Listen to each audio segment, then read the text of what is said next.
A short time ago, an American airplane dropped one bomb on Hiroshima and destroyed its usefulness to the enemy.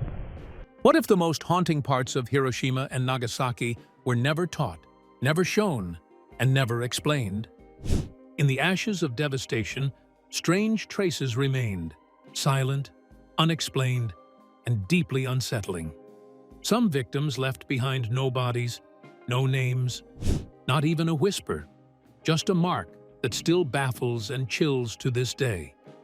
This isn't the history in your textbooks. This is the part no one warned you about. Keep watching, because what was left behind tells a story far more terrifying than the blast itself. The vanished. When discussing the atomic bombings of Hiroshima and Nagasaki, one of the most haunting truths is that we will never know exactly how many people died. Official estimates vary dramatically. Some sources claim around 110,000 total deaths, while others stretch that number beyond 210,000. But even these figures are educated guesses at best. In the immediate aftermath of the bombings, the sheer scale of destruction obliterated any possibility of precise record-keeping. Entire city blocks were incinerated, paper records turned to ash, and survivors were too traumatized or injured to document who was lost. Many residents fled in the chaos, their fates unknown. Civilians, prisoners of war, temporary workers, and unregistered evacuees all vanished into the same inferno, with no reliable way to determine whether they died in the blast or escaped the cities altogether. What makes the death toll particularly difficult to assess is the phenomenon of vaporization. Those closest to the epicenters didn't die in any conventional sense. They were annihilated instantly. Their bodies were exposed to such intense heat and pressure that they left behind no physical remains at all.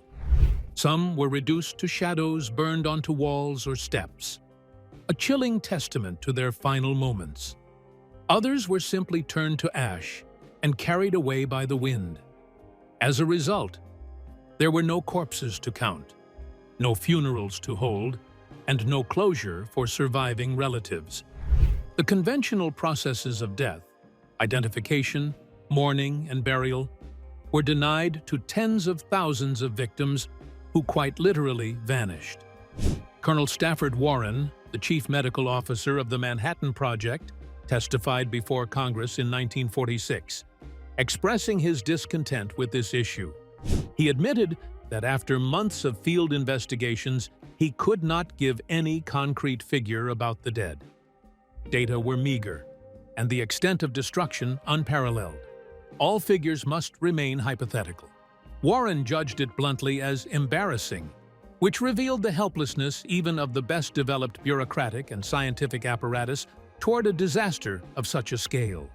It was not just a failure in the logistical sense, but the reality of measuring the immeasurable.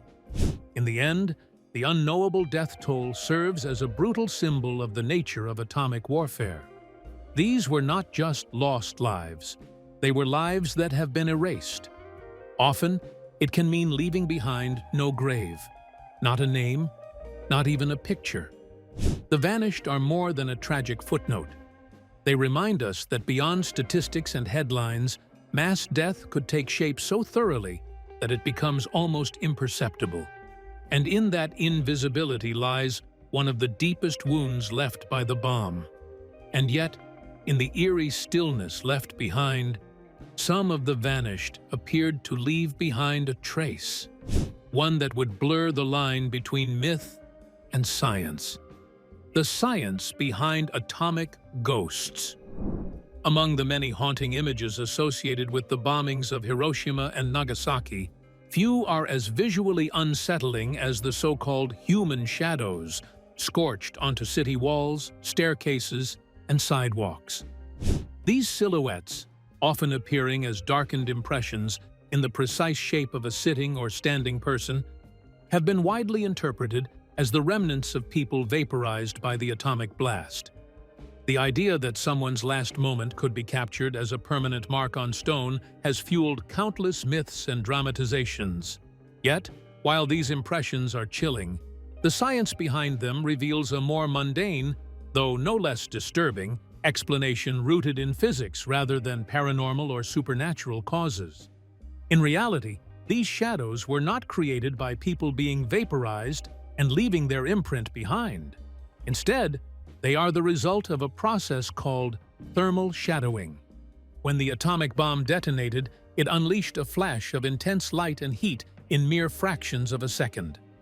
This blast of thermal radiation instantly bleached most exposed surfaces, concrete, stone, and metal, turning them a lighter color. However, any object in the way of this flash, including human bodies, blocked that heat and light from hitting the surface behind them. As a result, the areas shielded by these objects remained darker, forming what appears to be a shadow. It's not that the body left something behind. It simply prevented the light from altering the surface behind it. Dr. Michael Hartshorn has worked at the National Museum of Nuclear Science and History and debunked some popular myths concerning these so-called shadows. He goes on to state that, according to his research, the heat flash from the bomb was very brief. A mere fraction of a second lasting only a few milliseconds didn't burn through bodies or vaporize people as shadows. It turned the surface characteristics of materials on which it hit, as light gradually fades a fabric in time, but at an exponentially higher scale. In that brief instant, the presence of a body became akin to a sunblock, shielding walls and ground from the bleaching effect. The result was a negative image outline of darkness, where once a person stood or sat at the time of the explosion, frozen in that exact position. These are more than scientific curiosities. They are powerful metaphors of the visual kind. They do not harbor corporeal proofs of humans, but rather human instantaneities and irretrievability as passed along by atomic destruction. The fact that something intangible, the very light, could leave such a horrendous and indelible mark speaks volumes about the energy unleashed by the bomb. In the end, these shadows on the pavement speak not about ghosts, but about physics, suspended in time. Why water became a death sentence.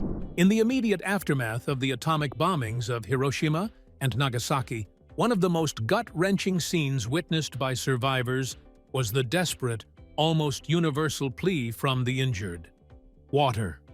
Severely burned, blistered, and barely alive, people staggered through the devastation with scorched skin hanging from their bodies, seeking even the smallest relief. Rivers, ditches, and even puddles became sacred to the dying, as they dragged themselves toward water in search of comfort. For many survivors, this desperate plea became etched into memory, not only because it was a cry for mercy, but because offering water often seemed to hasten the end. Witnesses have shared countless accounts of this terrible paradox. Inosuke Hayasaki, a survivor from Nagasaki, recalled seeing throngs of people calling out for water as they lay motionless near the ruins. Driven by compassion, he brought water to his injured friend Yamada. As he poured it into his friend's mouth, Yamada murmured his thanks, only to die minutes later. This scenario repeated itself for many who tried to help. The act of giving water, a symbol of life and care, sometimes appeared to lead directly to death. Survivors, especially children at the time, were left with deep guilt, wondering if their attempt at kindness had inadvertently slain someone. Apparently, the physiological condition in which the wounded exist explains this terrible phenomenon. According to Dr. Hiru Dohi, Hiroshima Red Cross Hospital, most victims had massive internal injuries and were deeply shocked. Such states, however, would allow the intake of water even a few sips, having blood pressure fall rapidly or internal bleeding worsen. This already collapsing body was incapable of taking the additional strain. Medical people had learned that in seriously burnt cases, offering water would result in sudden and painful decline, even though denying it felt inhumane. That created an impossible moral position: do nothing and witness a person die thirsty, or give what he/she asks for and risk accelerating the demise. Consequently, the many reports of persons dying just after drinking water have left permanent emotional scars on many survivors themselves. It was meant to be an act of humanity, but it turned to symbolize helplessness in the presence of overwhelming suffering. This is the cruel irony.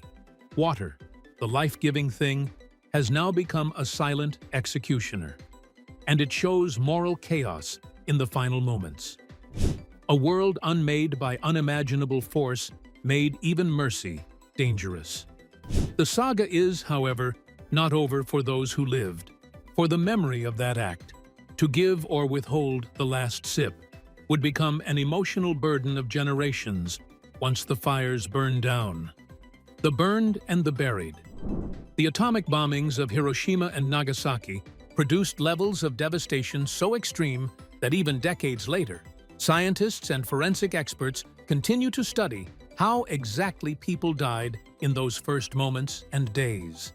In 1946, the Manhattan Engineer District released one of the earliest systematic reports on the causes of death in Hiroshima. Their findings presented a clear and chilling clinical breakdown. According to the report, only about 7% of immediate deaths could be attributed to radiation exposure. Instead, the overwhelming majority, approximately 60%, died from thermal burns, while another 30% succumbed to injuries caused by falling debris and collapsing structures. Burn injuries were the most prevalent and the most deadly. The bomb released a blast of intense thermal radiation in a fraction of a second, producing what are known as flash burn. These injuries occurred when skin or clothing was exposed to the bomb's heat, often resulting in deep, charred wounds. Survivors reported skin peeling away in sheets or clothes that had been burned onto the body. Flash burns were inflicted within milliseconds, meaning that those standing or walking in open areas were especially vulnerable. Even people indoors were not completely protected. Glass windows, thin walls, or open doors allowed the heat to reach victims with lethal effect. Whereas flash burning occurred at the instant of detonation, flame burns were those caused by the fires that spread rapidly through both cities in the days and hours afterward. These have included huge areas of urban landscape, trapping individuals underneath piles of debris or catching those too weak to save themselves. For instance, as much as 95% of fatalities in some districts were attributed to flame burns in Nagasaki. The incendiary fires, stoked by wooden structures that characterized Japanese homes of that day, turned neighborhoods into roaring fire infernos. Initial blast injuries, followed by fire exposure, combined to create a horrifying array of complex burn traumas. Also, very important were the debris injuries. The shockwave from the bang leveled buildings and turned pieces like bricks, tiles, and glass into projectiles fired at extremely lethal speeds. At the same time, very near the epicenter, most victims died either from blunt force trauma or were crushed by the debris. For those farther out, long, broken limbs and crushed skulls accompanied the penetrating wounds. Though gaining prominence later in the immediate aftermath, heat, pressure, and falling buildings destroyed most lives. This forensic understanding hence underscores the frightening efficiency of atomic weapons to create mass casualties through multiple overlapping mechanisms. Living after the bomb. For the survivors of Hiroshima and Nagasaki, survival was only the beginning of a lifetime of suffering. The physical consequences of exposure to the atomic bomb's blast and radiation unfolded slowly, often worsening with time. Many survivors, known as hibakusha, developed long-term health complications that surfaced months, years, or even decades after the explosions. One of the most prominent was leukemia, which appeared at unusually high rates within a few years, particularly among children exposed to the radiation. As time passed, other cancers such as thyroid, lung, and breast cancer began to surface in significant numbers, forming a grim legacy that haunted those who had initially escaped death. Beyond cancer, survivors also suffered from disfiguring and painful injuries that altered their bodies permanently. Keloids, thick, raised scars caused by the body's overproduction of tissue during healing, were a common and debilitating aftermath. For many, these scars covered large portions of their bodies, especially the face, neck, and arms, limiting movement and drawing social stigma. Others lived with embedded debris, glass shards, roof tiles, and other foreign materials had penetrated their skin during the blast and were never fully removed. In one account, a woman described glass fragments emerging from her skin a full decade after the bombing. These physical afflictions made daily life a constant reminder of the destruction they had endured. The psychological toll was just as devastating, if not more so. Survivors have had chronic anxiety, depression, and so on in post-traumatic stress symptoms all their lives. Many suffered intensely from survivors' guilt.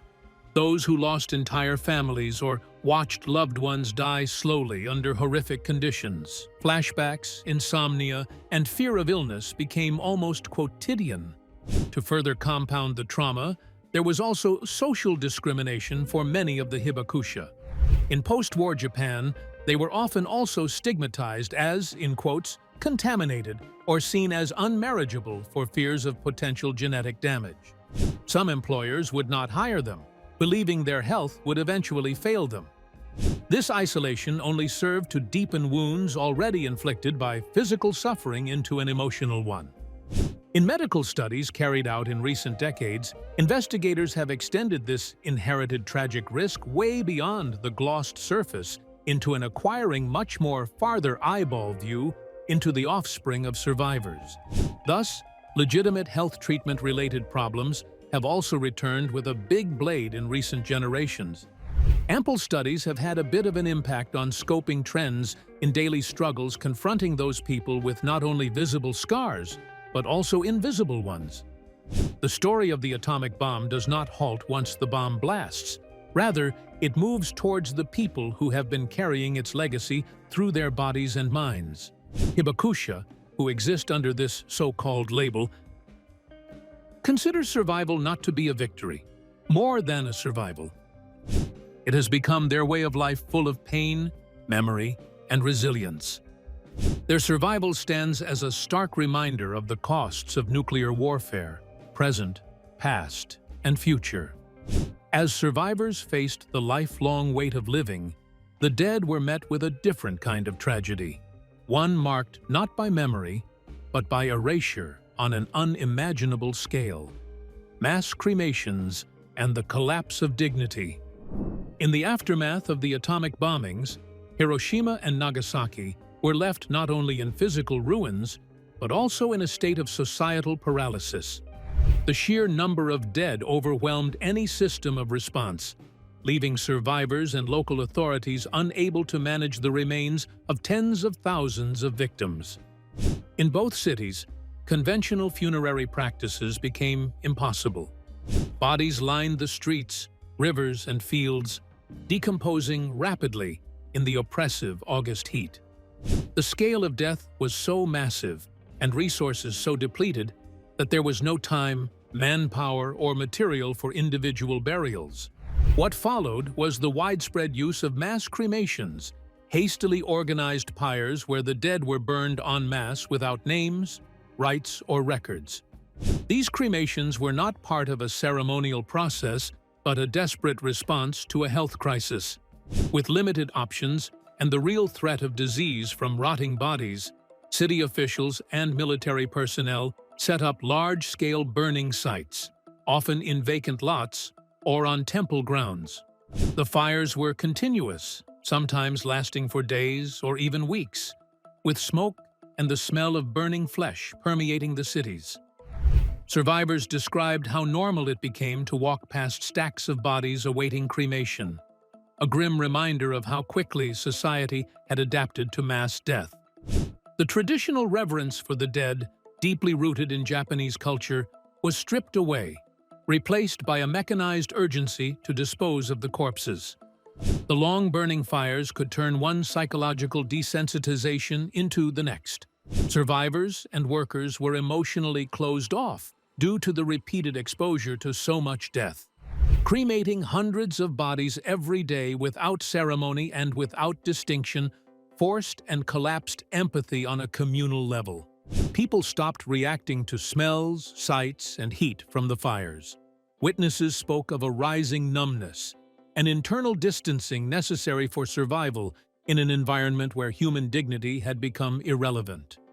One survivor recalled how, eventually, the deceased stopped being seen as people. They became things, weights, or obstructions requiring removal. Mass cremation was not only a humanitarian breakdown, it was also a cultural breakdown. In a society in which paying respect to the dead is a sacred obligation, the inability to name or even cremate properly thousands of victims denoted something much deeper: a loss of identity and moral structure. These were not simply bodies unburied, they were lives unknowable, with even the most fundamental recognition denied, even in death. Those large-scale cremation sites, while filled with ash and bone, gone now, stand for the most part forgotten grim monuments to a moment when death became too big in its numbers to comprehend, and dignity was a luxury none could afford. Ashes of family. While mass cremations marked a collective collapse of dignity in Hiroshima and Nagasaki, some survivors experienced an even more intimate form of horror, being forced to cremate or abandon their own loved ones. With no formal rescue efforts in place and no access to medical care or funerary services, families were left to manage death on their own. Survivors, many still in shock and severely injured themselves, had to retrieve the bodies of parents, siblings, children, or spouses from the rubble. These weren't abstract casualties of war. They were faces they had known all their lives, now lifeless, often unrecognizable, and disfigured beyond comprehension. In those first hours and days, there was no guidance, no ceremony, only grief and the impossible task of deciding what to do with the dead. One particularly harrowing story comes from Yoshiro Yamawaki, who was 11 years old when the bomb was dropped on Nagasaki.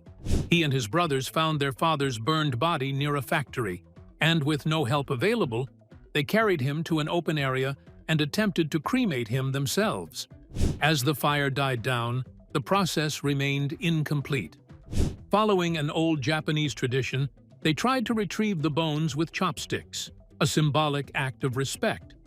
But when their chopsticks touched the skull, it collapsed, and the half-cremated brain spilled out. Overwhelmed by shock and horror, the boys screamed and fled, leaving their father's remains behind. That moment stayed with Yamawaki for the rest of his life. A memory too painful to forget and too sacred to fully share. These were quite awful events that included, but were not limited to, forced physical cremation, and also traumatized them emotionally. Still, seeing death was enough for many survivors, for such violence as the mere memory of this event quite often sends shudders down their spine, making them cause the death of someone they considered a loved one due to a lack of instruments, rituals, or support, even barred such people from meaningful grieving. The reality of incinerating a body they once embraced could never prepare any child or spouse for such an act, even in families that are habituated to such familial rites. Instead, the guilt that many survivors carried, the guilt of breathing while others died, was nothing compared to that of grieving without correct homage to the dead. For many years afterward, much of it was difficult for survivors to speak about. Mass cremations became a matter of public record and historical documentation. But these personal acts of last rites remained largely private, buried in silence and shame. These tales remind us that atomic bombing wasn't just homicide. It broke death's very own. Survivors were made undertakers of their families, which cut emotionally deeper than any scar that could ever be expected. So much so that it could not be seen. But each day, it brought about experiences of painful reality. Dissected in death. In the wake of the atomic bombings, while the cities of Hiroshima and Nagasaki lay in ruins, a parallel tragedy was unfolding, one far removed from the battlefield, yet deeply connected to it. This tragedy took place in laboratories and hospitals, where the bodies of bomb victims were transformed into objects of scientific study. Under the justification of advancing medical knowledge, American and Japanese researchers conducted autopsies and collected human remains from those slain by the blasts and radiation exposure.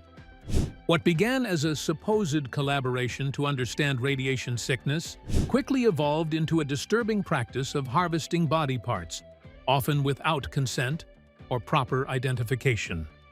Midori Naka, a Japanese actress and one of the early casualties of radiation sickness, became a significant figure in this grim chapter. Her body was among the first to be formally autopsied to determine the effects of radiation on the human body. As more victims succumbed, their remains, including organs, bones, and preserved tissues, were dissected and catalogued.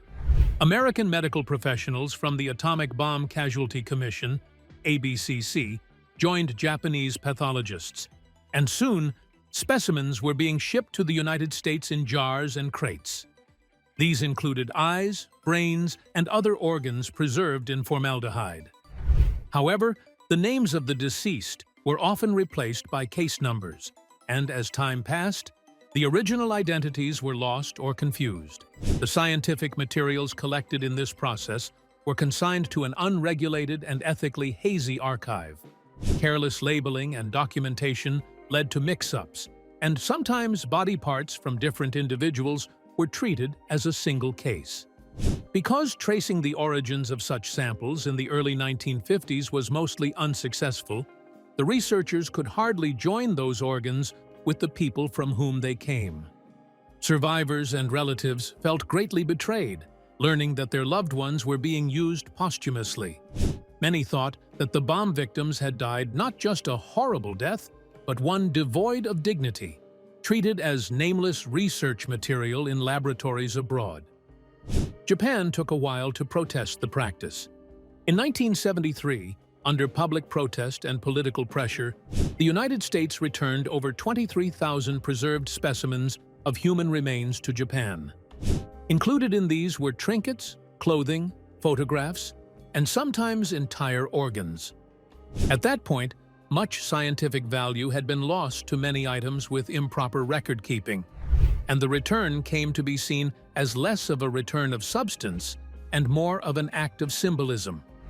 For many in Japan, this incident represented a second desecration, not by fire or radiation, but by scalpel and microscope.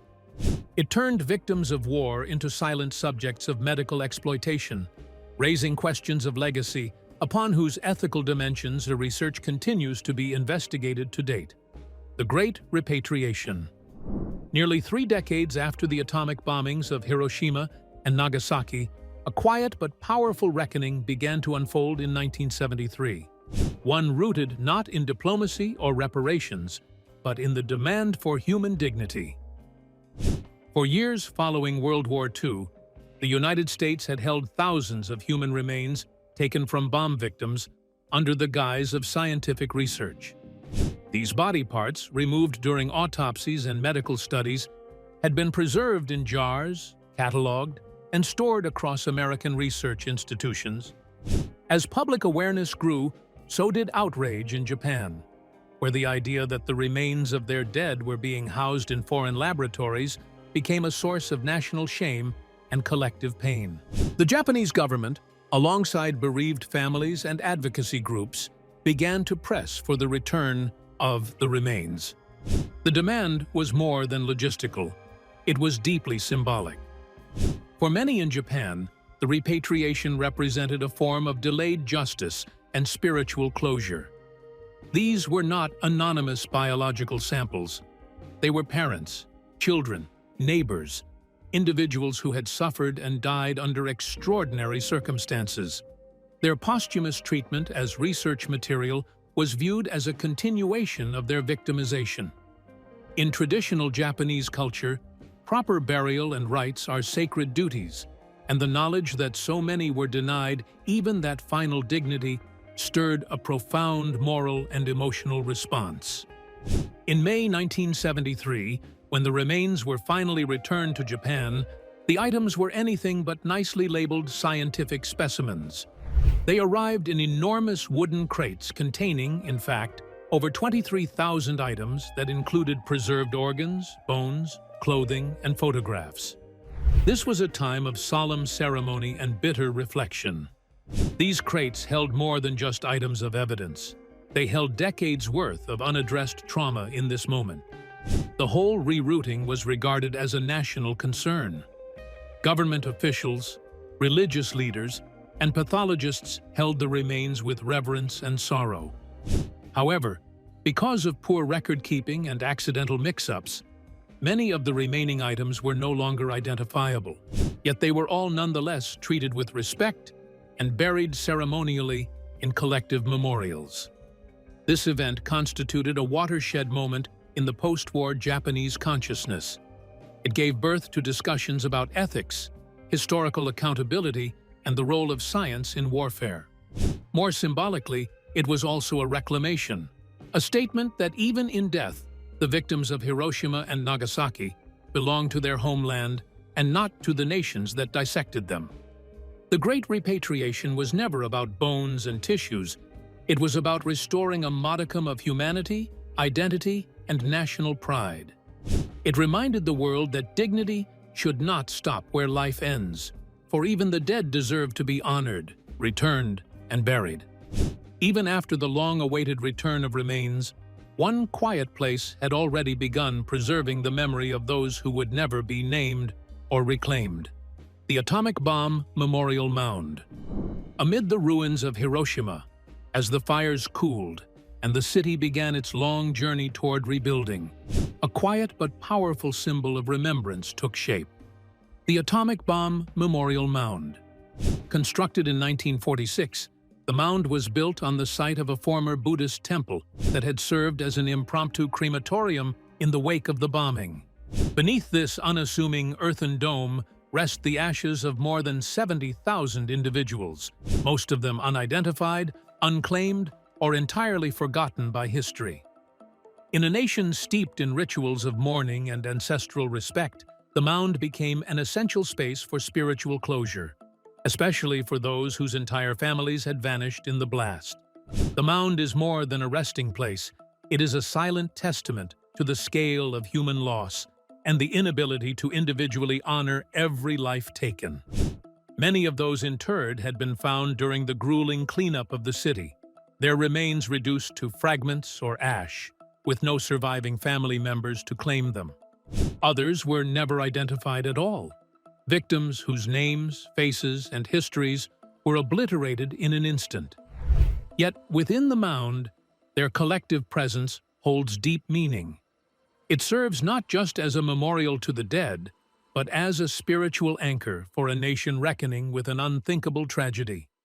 By placing these remains in a sacred space, Hiroshima gave dignity to the anonymous and a voice to the voiceless. Over the decades, the Atomic Bomb Memorial Mound has become the locus of national mourning and reflection. Annually, on 6th August, during the Peace Memorial Ceremony, people gather around it to pray, burn incense, and observe silence. The mound stands as a place where grief is expressed without words, completely devoid of speeches or declarations, instead, through stillness. If this opened your eyes to a side of history you never knew, make sure to like, comment with your thoughts, and subscribe for more untold stories. Don't stop here. Click the next video on your screen to keep exploring the hidden truths they never taught you.